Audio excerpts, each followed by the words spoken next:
el desarrollo del subdesarrollo, ¿no? Que es un juego de palabras muy inteligente, hay que decir. Y buena parte de lo que me fui leyendo en este libro me recordó un poco eso, ¿no? El desarrollo del subdesarrollo. Me recordó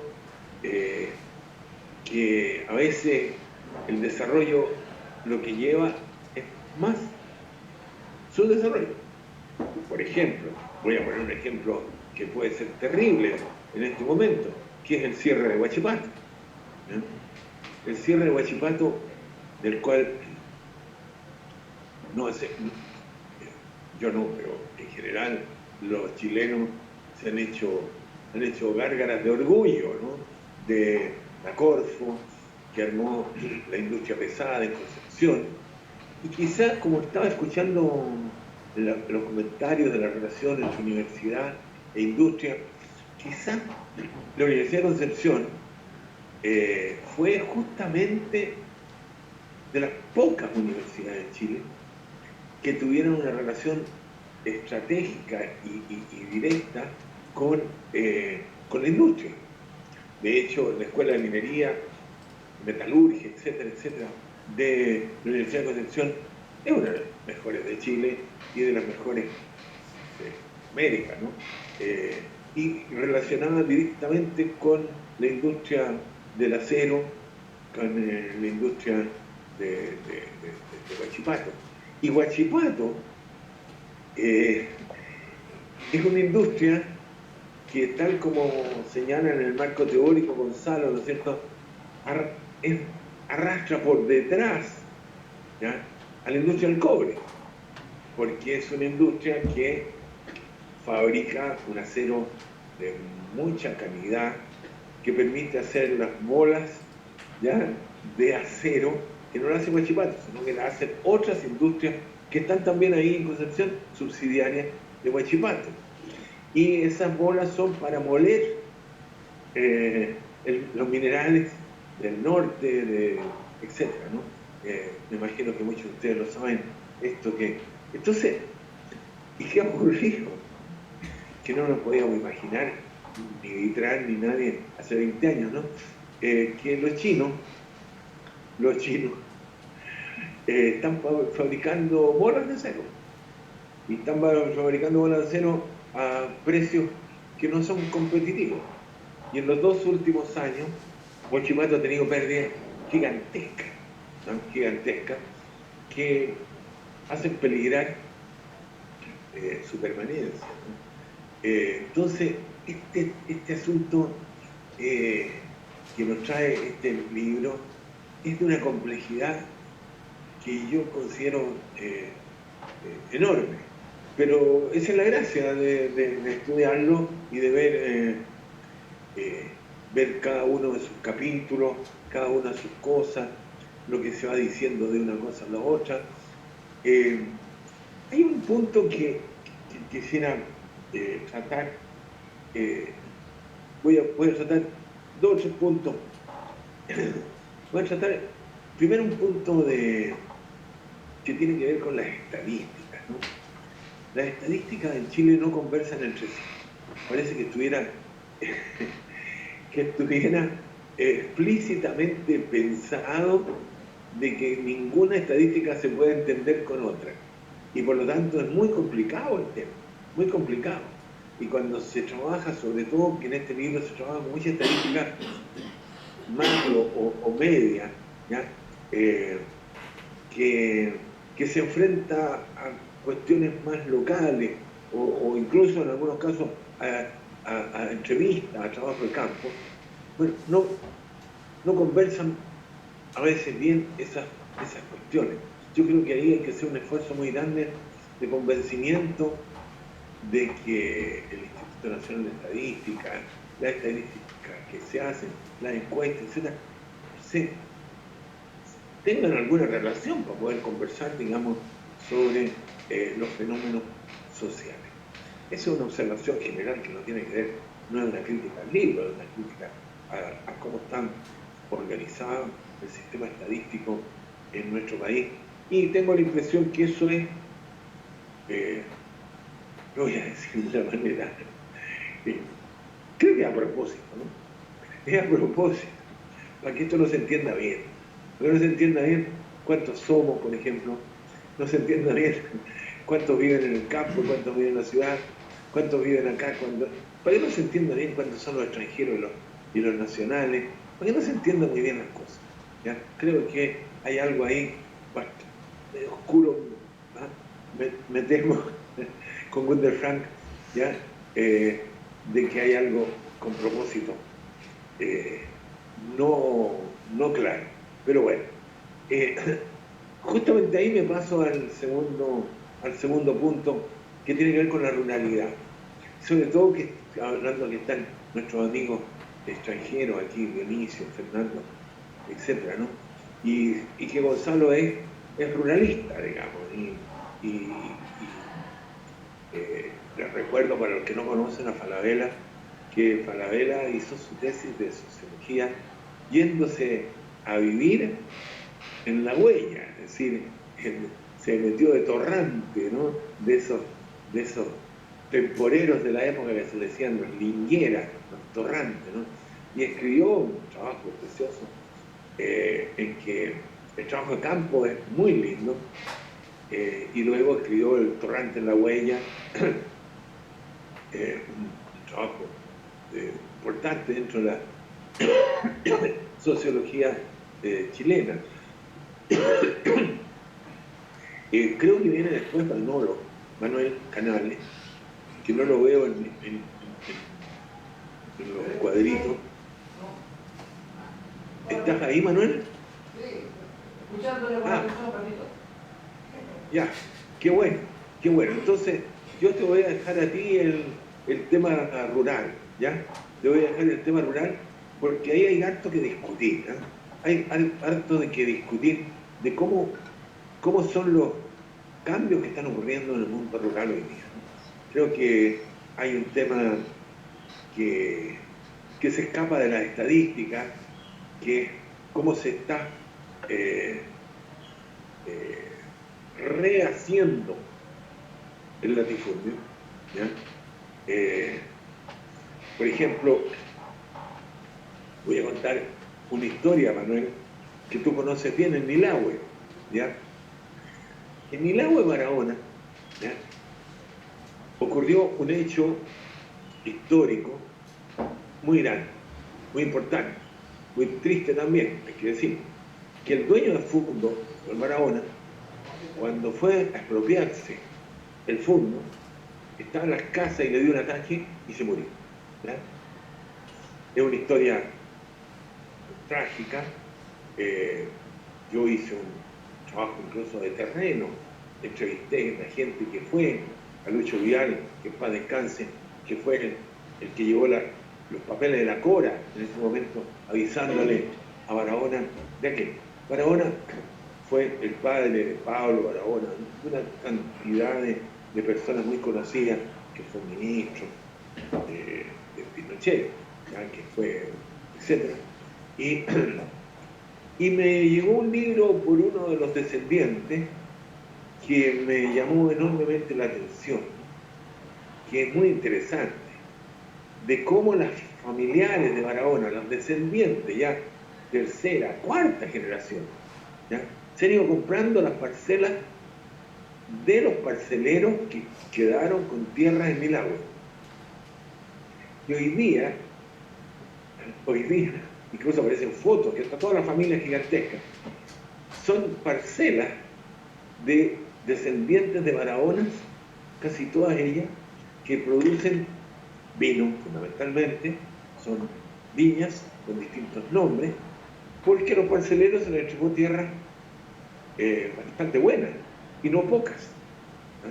Pero no pudieron aguantarlas, se las compraron a veces a precios bastante viles, se transformaron en viñas, y hoy día, ¿no es cierto?, esa familia, por decirlo así, ha vuelto a recuperar en 40 o 50 propiedades el antiguo latifundio de Milagüe. Es un fenómeno que se escapa al conocimiento de las grandes cifras, ¿no? Pero que es de una importancia gigantesca, ¿ya? Porque obviamente los niveles de cooperación que hay entre los familiares, etcétera, etcétera, etcétera, etcétera, etcétera, etcétera, etcétera, ¿cierto? Creo yo que ahí Manuel ha trabajado y quizás nos va a contar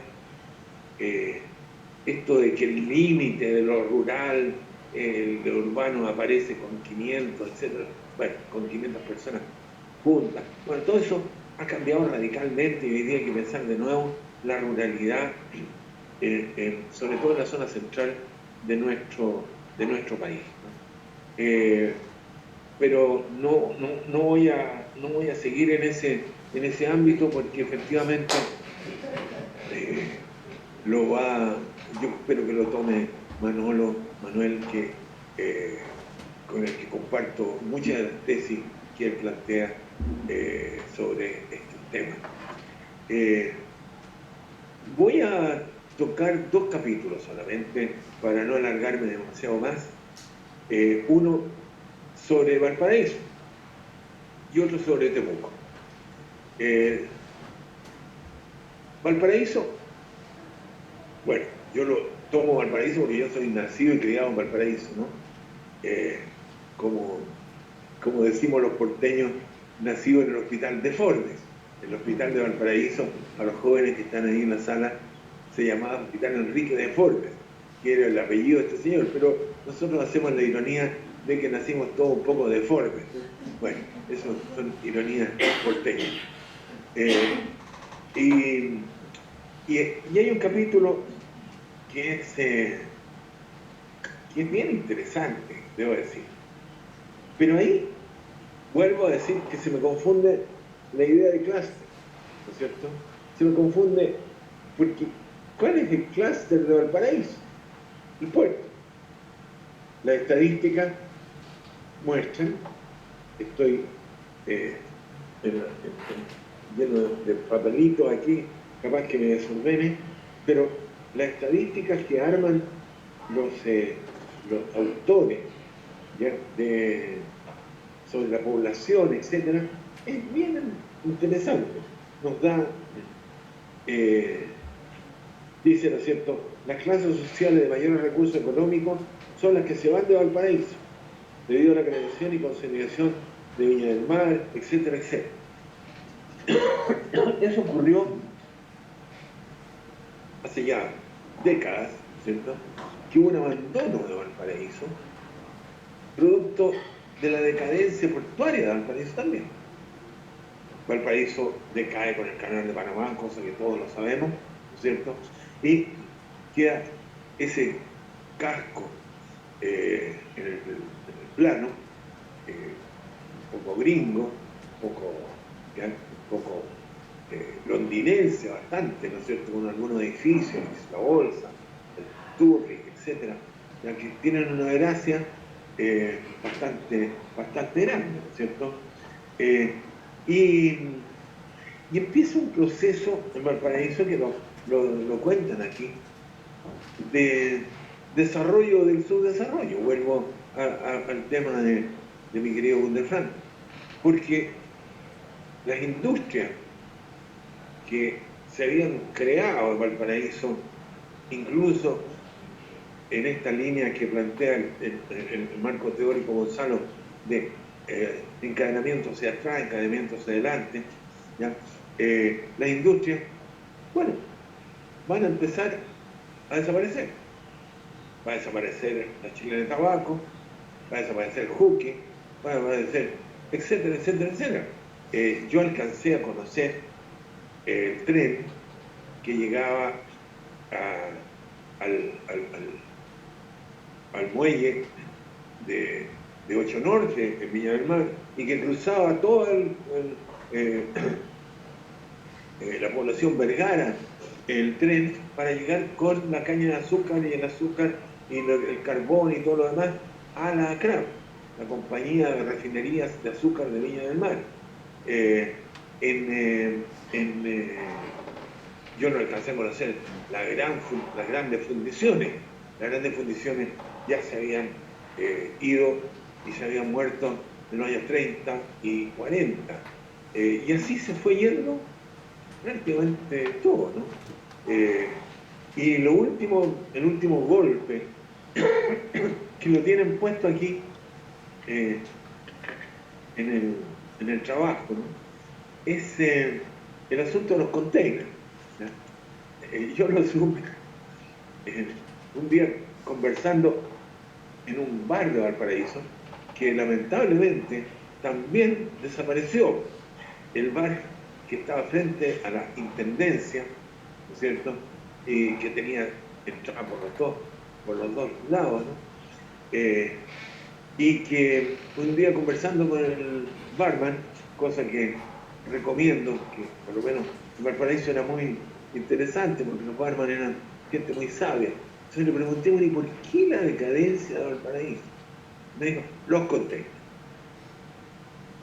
Lo que antes se demoraba un barco 4 días, 5 días en descargarse, ahora se descarga en horas. Y por lo tanto, los marineros, los marinos del barco, ya no bajan al puerto. O bajan media hora, 1 hora, 2 horas. Y antes bajaban al puerto. Y ahí se armaba la fiesta, ¿no es cierto? Estaba el bar escandinavo, que se abría solamente cuando llegaban los barcos escandinavos. Estaba el British, ¿no?, que se abría cuando llegaban los barcos ingleses. Y bueno, estaba todo el mundo del puerto, que hoy día es una fantasía que solo sirve para recordar y para que algunos escritores, ¿no es cierto?, se recuerden de los 7 espejos y de cosas que ya prácticamente no existen en ese puerto querido, ¿no? Entonces, es súper interesante este capítulo. Muestra las potencialidades que tendría. Pero claramente el capítulo, ¿no es cierto?, lo que más habla, la palabra que más se repite, es decadencia. Decadencia. Esa palabra extrañísima que se llama gentrificación, que es bastante complicado, ¿no? Porque efectivamente con esta idea del patrimonio, etcétera, el Cerro Alegre, ¿ya?, que es un lugar muy hermoso, seguramente muchos de ustedes lo conocen, yo lo conocí de niño. El Cerro Alegre fueron vendiendo las casas más lindas a gente de Santiago que no vivía en el lugar y que no vive en el lugar. Entonces ese lugar se transformó en un desierto durante los días de la semana, ¿no?, y desplazó a toda la población local. Y la gracia que tenían los boliches que había ahí, ¿no es cierto?, ya no tienen sentido, por la gente que tiene su casa secundaria en el Cerro Alegre va y viene. Yo no sé si el tren rápido a Valparaíso va a servirle a Valparaíso, ¿no? Ese es un tema que no está discutido aquí, pero que podría ser también discutido, ¿no? Capaz que le sirva más bien a los santiaguinos con plata que vayan para allá, y los gerentes del puerto, como ocurre en la actualidad, tengan más rapidez para llegar a su trabajo al puerto viviendo en Las Condes, ¿no? Cosa que los que no viven en Las Condes vienen con ¿no?, etc. Entonces, ahí es donde mi segunda gran pregunta de discusión, que en su momento la tuvimos con este señor que era de la Corfo, ¿no? ¿Cómo dar el salto entre extractivismo y mayor valoración? Los ejemplos de Finlandia que siempre se ponen, ¿no? Yo tuve la suerte de estar en Finlandia y la verdad que es bien, es tan distinto. El nivel educacional, por ejemplo, algo que me gustaría que lo hubiera tocado un poco más fuerte. Sin una fuerte educación, capacitación de la mano de obra, vamos a seguir siendo extractivistas, no de la mano de obra, ¿cierto? Vamos a seguir siendo extractivistas. Y quizá en Santiago va a haber algún grado de mayor clase mediación, clase media, y por eso que el capítulo sobre las TICs me pareció sumamente interesante. Y no es casualidad que estén en Santiago y que estén todo lo que es del cobre, no en Antofagasta, sino en Santiago. El centralismo es brutal, ¿no es cierto? Todos lo sabemos. Entonces, bueno, ahí tenemos otro tema atractivísimo. Y termino con, como ese alumno, ¿no es cierto?, que le preguntaban siempre por los romanos, y decía que los romanos eran muy amigos de los fenicios, ¿no? Porque lo que había estudiado era solamente el tema de los fenicios. Y entonces, bueno, obviamente me leí con mucho cuidado el artículo, el capítulo sobre el mundo de la Araucanía, ¿no?, que no es menor hoy día, o sea, hoy día es un tema central en Chile. Y le pusieron un título que me gustó: Nanas, comerciantes y agricultores, participación del pueblo mapuche en la economía regional. Está bueno, está bien, pero una vez más los datos nos juegan una mala pasada, por decirlo de verdad, ¿ya? Los datos una mala pasada. Para los que les interese, esto está en la página 185, ¿no es cierto? Y no voy a leer, no voy a resumir, pero claramente los datos muestran que la población mapuche rural residente es muy vieja, de mucha edad. Y es la población que se quedó en el campo, por la duda. Y eso implica de que, un dato que me pareció relevante, que solamente el 20% de esa población se atiende con INDAP. Es evidente. ¿Ya? En el Caribe se dice, ¿no es cierto?, loro viejo no aprende a hablar, ¿no? Entonces, ¿quién le va a enseñar a sembrar trigo o a tener gallinas a una persona de 65, 70 años que lo ha hecho toda la vida? No, nadie le va a enseñar. A pesar de que el crédito, cosa que lamentablemente no está, el crédito en cebada, en avena, ¿ya?, es muy alto en la Araucanía, en los mapuches. ¿Por qué? Porque de una u otra manera los han ido sacando a los mapuches del mercado. Los sacaron del mercado. Piensen ustedes que el trigo en las comunidades mapuches está dando aprox 12, cuando más 14 quintales por hectárea. En las empresas trigueras de la Araucanía se ganan las espigas de oro con 110 y 120 quintales por hectárea. Y hay agricultores que están en promedio 80 quintales. O sea, estamos hablando que una hectárea reemplaza a 8 a 10 hectáreas de agricultores que siembran apenas media hectárea, o sea, están reemplazando una hectárea de un agricultor a 20 agricultores mapuches o más. Y cuando ese agricultor industrial está tirando, se dice, ¿no es cierto?, 50 hectáreas, 60 hectáreas o más en algunos casos, bueno, vemos que los mapuches salieron del mercado. Ya los molinos no les compran, no les interesa. Esas caravanas que vimos, los más viejos, que salían de Cholchol y que llegaban a Imperial, al molino, ¿no es cierto? Caravanas de carretas, de bueyes, ¿no es cierto? Con los sacos a moler el trigo, eso ya prácticamente no se ve. Profesor. Entonces, sí, estoy terminando, querido.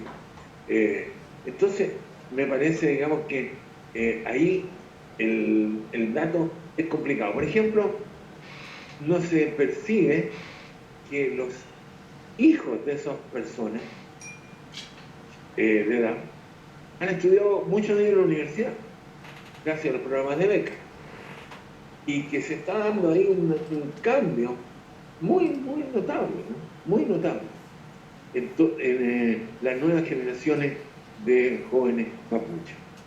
Y termino con algo que debo decir, Gonzalo, con todo el cariño y respeto, que no estoy de acuerdo, ¿no es cierto?, que dice en la página 189 que criticando a mi querido Francisco Buenchumilla, que decía en la página anterior, decía, señaló en un seminario, en una carta al Mercurio, la necesidad de que las forestales se retiren de la región de la Araucanía por las diversas problemáticas sociales, ambientales, políticas y económicas que habrían generado.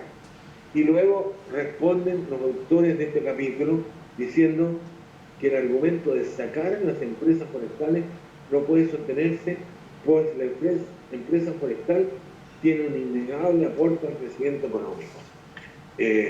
Bueno, no me quiero alargar, pero obviamente hemos discutido largamente este punto. Y es contradictorio con lo que dicen anteriormente, que Lumaco y Puren son las comunas más pobres de Chile, ¿no? Y por lo tanto, no nos extrañemos que ahí haya algún grado de violencia. Y son las donde hay más forestales. Y Lumaco y Puren prácticamente de una sola forestal, ¿ya? De la forestal Mininco y de la forestal Arauco. Entonces, creo de ahí que hay un tema de una complejidad mayor y que valdría la pena algún día conversarla con más tranquilidad. Agradezco la invitación y muchas gracias. Hasta luego. Gracias, profesor.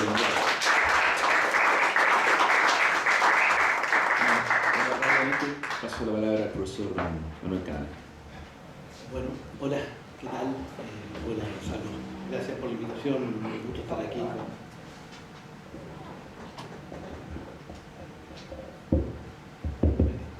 Estaba saludando a Gonzalo, Elisa, Pepe y a Rodrigo.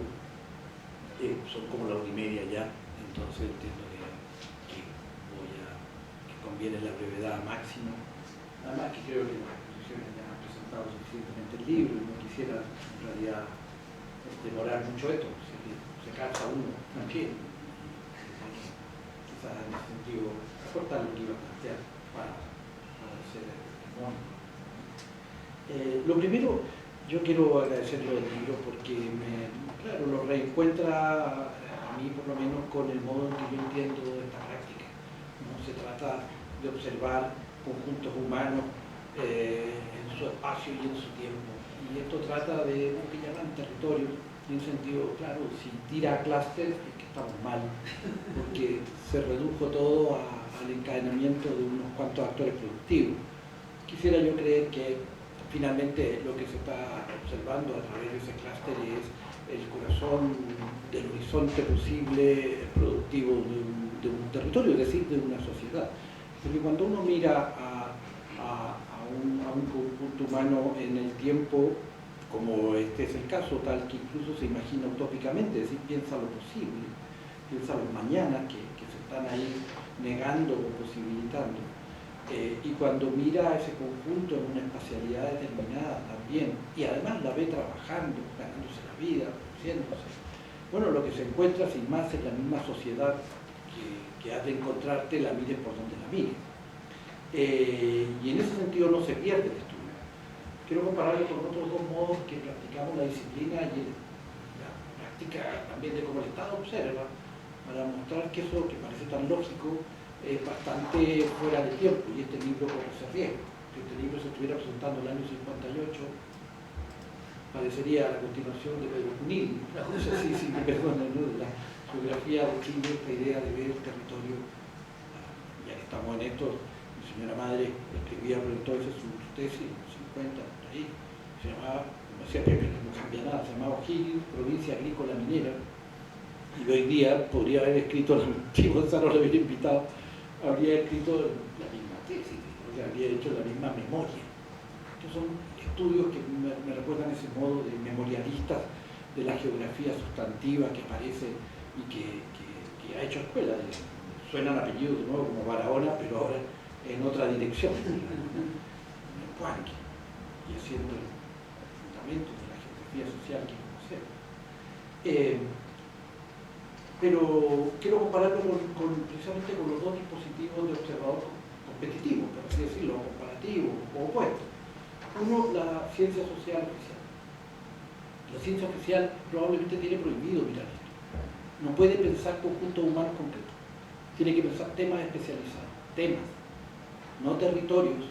Porque decir el desarrollo territorial es decir el territorio, y decir desarrollo es decir el desarrollo del territorio. No hay territorio si no está en el tiempo. Y el desarrollo es su rodar, finalmente, ¿no? Es su avanzar en el tiempo histórico, dirigiéndose en lo que pueda, que es exactamente lo que no es, porque por eso es un libro herético, podríamos decir.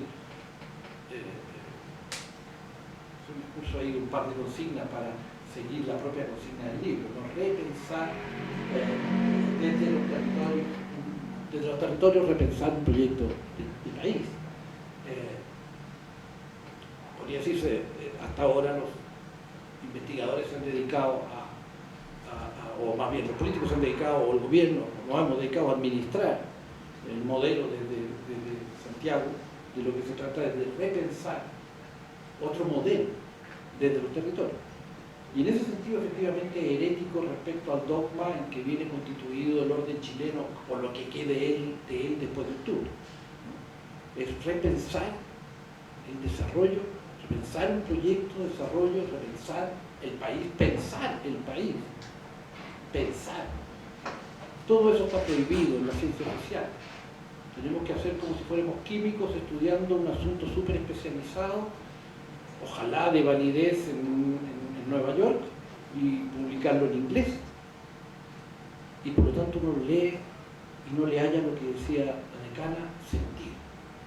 Y pasan y pasan y pasan y no queda. Porque efectivamente, ¿dónde se acumula todo ese saber que se produce paper a paper de temas específicos? ¿No? ¿Dónde podría acumularse? Si esa conversación a la que es tributaria, como se dice, va a durar 6 meses, 2 años, 5 años, y no quedará nada, salvo quizá el texto del precursor, para memoria. En cambio, los biólogos sí les funciona por lo demás. Para no decir que estoy en contra de ese modelo de ciencia, digo que ese modelo de ciencia sí funciona en ciencias naturales y descubren una y otra vez cosas y sabemos y están atentos a sus experimentos y leen sus revistas especializadas y nosotros dale publicando libros cuando logramos hacer lo que hay que hacer, como en este caso. Porque si no nos dedicamos a escribir esos artículos, que bien sabemos, nos sigue penando como el libro que es lo que nosotros hicimos. Ellos tienen hemerotecas, nosotros por alguna razón tenemos biblioteca. Y es porque tiene que ver con la pregunta, ¿no? Él está mirando una sociedad, cada grupo, cada colectivo, cada observador, o el conjunto que es el mismo, observando cada vez el conjunto humano en su espacio, en su tiempo, en su proceso, en su producirse. Y entonces, lo que sea, lo que observe, tendrá ese referente de sentido. Yo leo los textos, vale, distintos, y cada cual tiene sentido. Tiene mucha información, tiene planteamientos, tiene un libro, y me interesa y subrayo. Si lo mismo habla del Estado y hago una pequeña aportación a lo rural para cumplir la tarea que me deja Pedro, yo lo voy a dejar otra vez. Pepe dice, quiero hablar de lo rural, y en realidad mi amigo Pepe está hablando de lo agrario, de lo silva agropecuario. Amigo Pepe Bengoa es el que más sabe de esto en Chile, de manera que soy bien atrevido. Pero mi amigo Pepe Bengoa había escrito un libro que se llama La historia rural de Chile, perdón, La historia del Chile agrario. Y el mismo libro lo reedita en una notable segunda edición que tú gusto de presentar, y se llama Historia rural de Chile. Y yo no sé qué pasó entre tanto, que pasamos de lo agroproductivo, forestal productivo, y estamos en esto ahora que todo es rural. Este libro no se permite esa licencia. Este libro nos viene e importa un concepto de la OCDE, porque nos llamamos rurales ahora porque la OCDE define que lo que nosotros llamábamos los campos, y yo también, el campo a la ciudad, por ejemplo, aquí en España como en Chile era lo mismo, las zonas de campo, habían allá y habían acá. Y de pronto las zonas de campo de allá dejan de ser agrarias, porque se desagrarizan, porque montan industria, porque hacen otros clústeres, mientras nosotros estamos dejando las vías para poner una frutícola. Y hacemos otros clústeres, como los que están aquí indicados. Resulta que el clúster de los españoles tenía más futuro, porque se pusieron a producir autos y claro, pero de paso despoblaron los campos. Y al despoblar los campos, al desagrarizarse, ya no tenían concepto que era eso. Y se dieron cuenta que lo que quedaban eran las casas rurales, porque rural es un modo de casa, un modo de habitar, no un modo de producir. Solo que antes se daba igual, rural, agrario, el campo era todo lo mismo, referencialmente, conceptualmente, nunca fue lo mismo. Y se separa ya en España entonces la casa rural, que ya no es agraria, y entonces se llamó a todo lo que quedaba territorio rural. Y a eso se le llamó nueva ruralidad, y estaba bien, porque eso era nueva ruralidad. Eran rurales, solo eso era, y nuevos, porque ya no eran agrarios. Todo bien, todo en forma, territorio rural.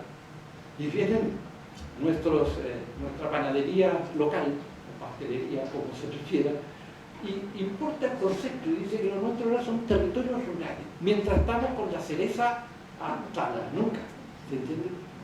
Mientras crece la fruticultura, o sea, mientras somos más agrarios que nunca, ahora son territorios rurales. Entonces ahora las ciudades del campo, Agua, Doñihue, San Fernando, son todas rurales. Y Yapey, Salamanca, ciudades rurales de Yapey. Miren, se permiten hasta el ridículo verbal, porque no piensan como se pide, y el mérito de este trabajo, pensar lo que estás diciendo, que tenga sentido.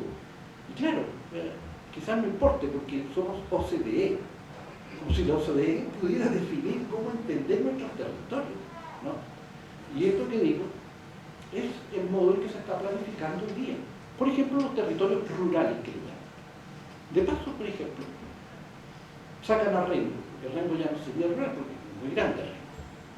Entonces, de paso, dejan a Malloa faltando, porque Malloa vive por él, ¿no? Y por otra parte, en fin, no entienden ni de lo agrario, porque ya no lo ven, porque teóricamente ya no somos agrarios, ahora somos nuevo rural, no somos agrarios. Cerezas que ustedes ven por ahí, no puede ser eso, no puede ser eso. No ven lo agrario, no ven tampoco lo urbano de esos campos, que son lo que creció durante los 90 y los 2000, mucho más que Santiago. La migración a la metrópolis termina en el 75. Entonces empiezan a crecer las 200 ciudades de los territorios que en otro texto Falabella nos había enseñado a aprender. ¿Cuántos territorios? ¿45 eran? Sí, ese es el número, ¿no? En los 45 lugares de donde pensaba Chile, que hacía el mismo ejercicio. Ahí, en todos esos 45 hay una ciudad, dos ciudades que crecieron, y mucho. Más que Santiago, durante 40 años, 30 años que llevan creciendo. Y esas ciudades que tienen una problemática completamente distinta a la metrópoli, pero que no son en ningún sentido rurales, no lo fueron antes, y nunca le dijimos a Illapel que fuera rural. Y ahora que Illapel tiene poblaciones, les digo que rural, no entienden nada. No entienden la crisis urbana que está viviendo ahí porque lo ven como rural. Y a los rurales, propiamente tales, los de las aldeas y caseríos, que no terminamos de morir, yo sigo viviendo en un potrero, sigo siendo rural, como se sabe, ahora tenemos campesinos, otros días rurales del juez, profe, eran los que no eran de ahí, pero bueno, ya terminamos encariñándoles y ya, somos los rurales. Porque los urbanos eran, obviamente, las ciudades siempre hemos sabido, y lo saben todos los taxis colectivos y todos los pasajeros de taxis en todas las comarcas de Chile. Todos saben lo que es el rural, menos el Ministerio de Agricultura, ¿no? ¿Qué cree que lo rural es la OCDE? Tuve una discusión alguna vez. Entonces, no podemos saber menos que ese caballero que va ahí. Pregúntale qué es lo rural y te dirán, mire, esos buses, taxis colectivos, estos taxis llevan a las localidades rurales. Ahora no vale, y decía el alcalde, porque somos las comunas rurales. Y entonces fui a las localidades rurales, pero vale, ¿cómo es? Y tampoco podemos estudiar lo rural ahora, porque lo rural tendría que ser rural, lo que ya es ridículo. No ven ni lo agrario ni lo rural, no ven nada, porque no quieren planificar nada. Quizás porque no pueden. Esto fue el modelo de planificación neoliberal, por eso este texto es herético. Este texto no es el desarrollo del modelo, es otro modelo de desarrollo. No, pues ese fue el pacto de la transición. Nunca más volver a refundar. Este señor no cree en la economía, como dice, no cree en la economía, en las reglas del mercado, cree que se puede orientar ciertas producciones, ciertos productores.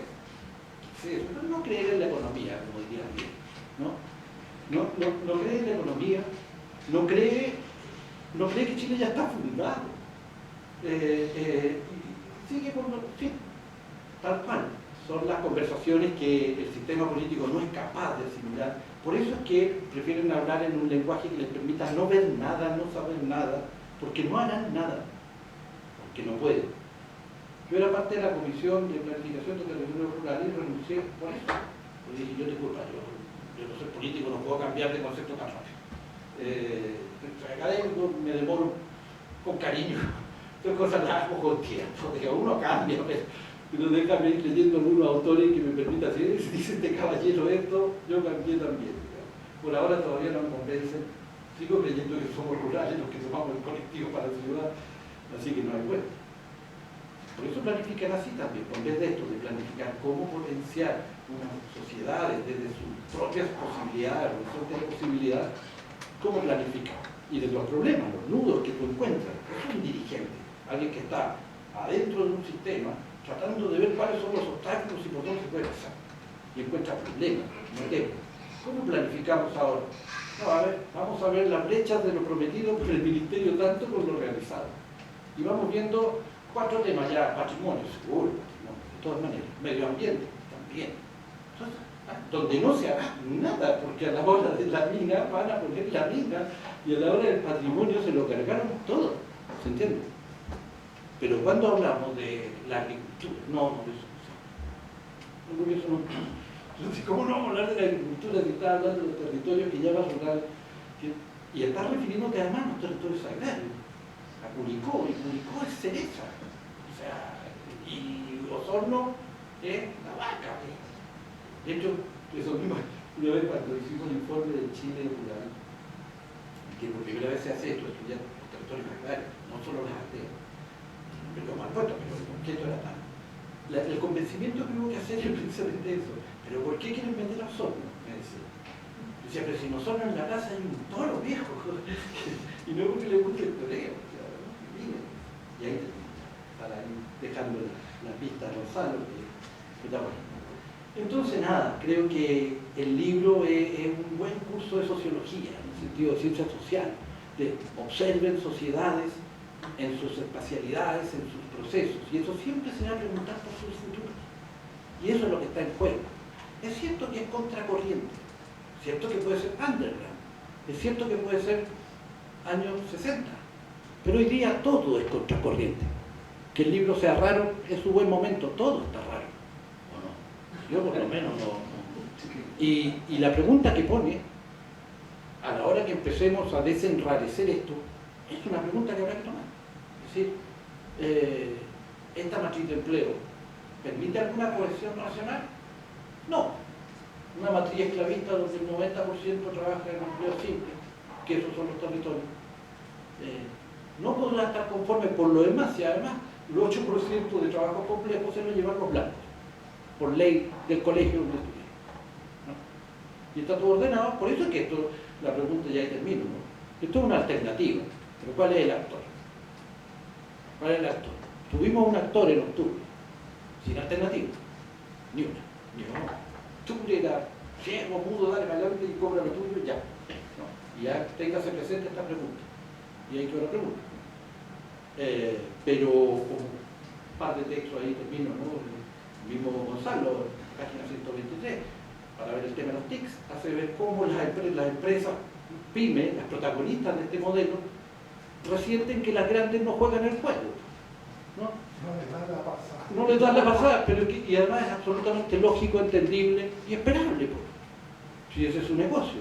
Y por otro lado dice, y claro, y tampoco está la Corfo, que es la que tiene que poner parte del Estado. Y lógico, pues si la Corfo desapareció, pues, si Chile, se acaba de Chile en los 70. Claro, Gonzalo, ahí se apuesta a una constitución que estábamos haciendo, que no siguió, tal cual.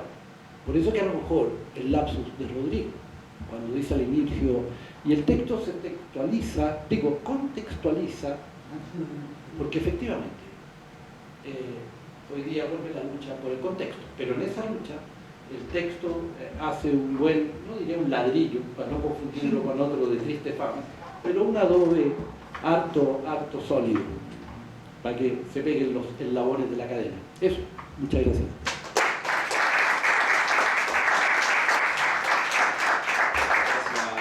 Bueno, profesor Falabella, sus palabras.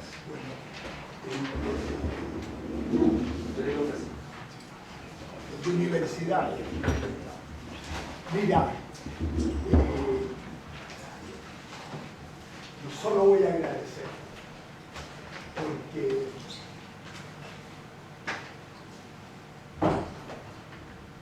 lo que dijo Teresa, en el fondo, de cómo investigar. Lo que dijo el Pepe, no dejar cosas afuera.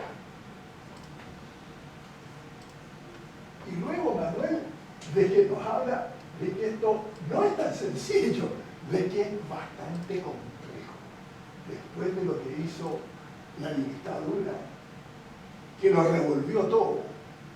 Una vez estaba invitado a enseñar a Estados Unidos y lo que me parecía más simple, así de complejo, no era la tela. Entonces me metía yo en la radio, National Public Radio, y estaba hablando Carlos Fuentes. Y dijo algo tan interesante que no se me olvidan más, dice.